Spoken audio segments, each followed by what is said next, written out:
英文词典里才有了“功夫”这个词儿，是他第一个让全世界都认识了中国功夫。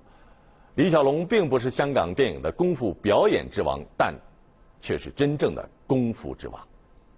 要利用你冷静的头脑。一生如流星般闪耀夺目的李小龙，其生命也如流星般转瞬即逝。他一生只拍了4部电影，却当之无愧地被誉为功夫巨星。他到底有什么魅力，能获得如此的尊崇和敬仰？简单，不复杂。我们中国的武术跟功夫是很复杂的，一套拳哇很复杂，你要记不起来。李小龙他的功夫简单到是没有一个套路，他有一个心法，就3个字：快、很、准。李小龙原名李振藩，他的童年和少年是在香港度过的。李小龙幼时身体非常瘦弱，他的父亲为了让儿子体魄健壮，在李小龙7岁时便教他练习太极拳。13岁时让他拜了名师叶问，学習了咏春拳。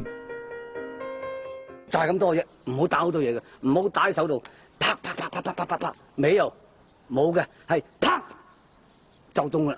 That is the expression of the human body. I mean, everything. I mean, not just the hand. And when you're talking about combat, well, I mean, if it is a sport, now you're talking about something else. You have regulations, you have rules. But when you're talking about fighting as it is, with no rules, real fighting. Well, then, baby, you better train every part of your body. And when you do punch, now I'm leaning forward a little bit, hoping not to hurt any camera angle. I mean, you got to put the whole hip into it and snap it and get all your energy in there and make this into a weapon. 佢就係第一個將嗰啲腳法擺咗度啊，李三腳，嘣嘣嘣，哇，好嘢！李小龍素有李三角之稱。24歲那一年，因為在唐人街赤手空拳從4名歹徒手中救下1名少女而聞名美國。他自創的截拳道，自己的振藩武術館也由此在美國漸漸有了影響。美國的電視製作人更邀請他在電視劇集《青蜂俠》中扮演主角的助手加藤。青蜂俠在美國風靡一時，李小龍也因此知名度陡增。但是当时的好莱坞是不会允许一位华人担当主角的，而始终处于配角的地位和身份，生性好强的李小龙又不能接受。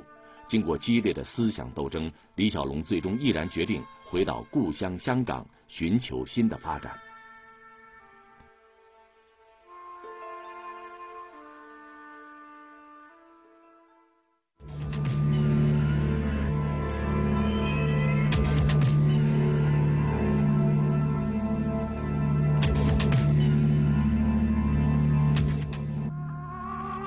1971年夏天，李小龙接受了香港嘉禾电影公司的邀请，回香港拍片。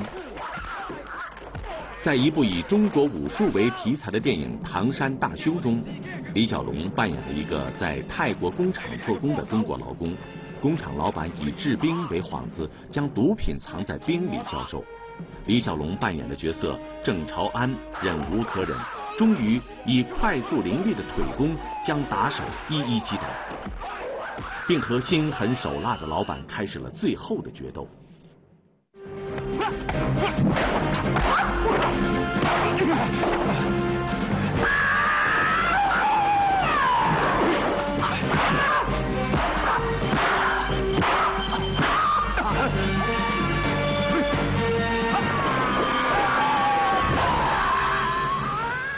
该片一上映就创下了香港放映以来的电影最高票房纪录，达到了300万港币。唐山大兄的成功极大地鼓舞了李小龙，紧接着他又在精武门里饰演主角陈真，引起了更大的轰动。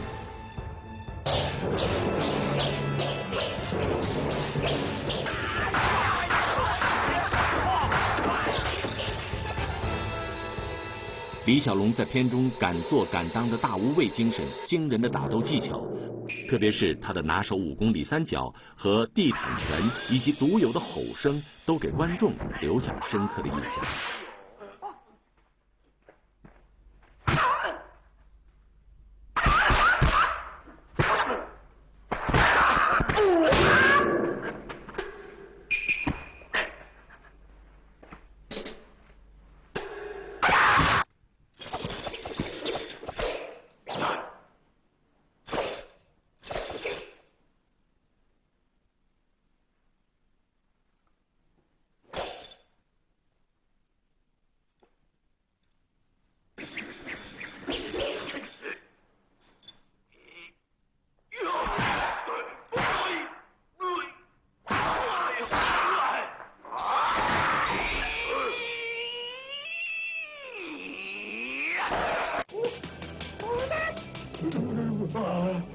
精武门成功后，一时间以李小龙为封面的杂志，以他为题材的动画片迅速风靡，形成了一股不可阻挡的李小龙旋风。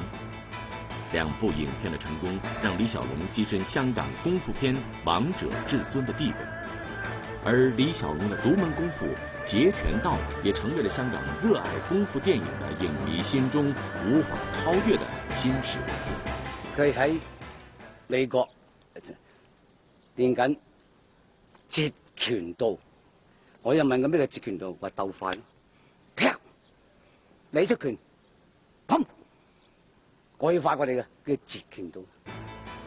李小龍的一生都在創新和完善截拳道。这种拳术没有基本的招式和套路，它所体现的就是李小龙创立的这种武功的目的，那就是将技巧隐于无形。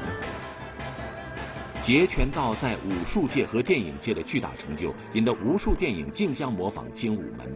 许多导演的本意是想以这种方式向李小龙表达敬意。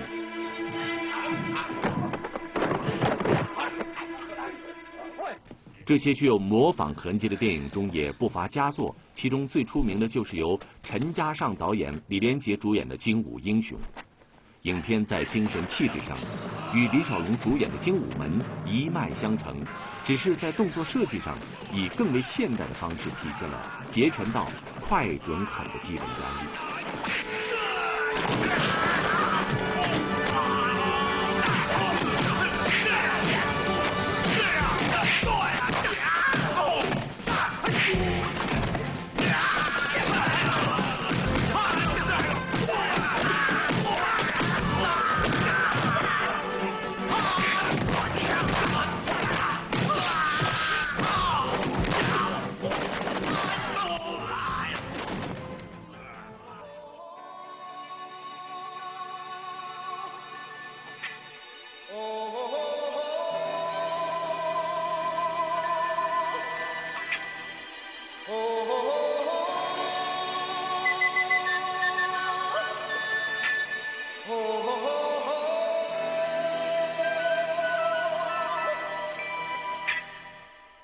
Everybody was kung fu fighting. Those kids were fast as lightning.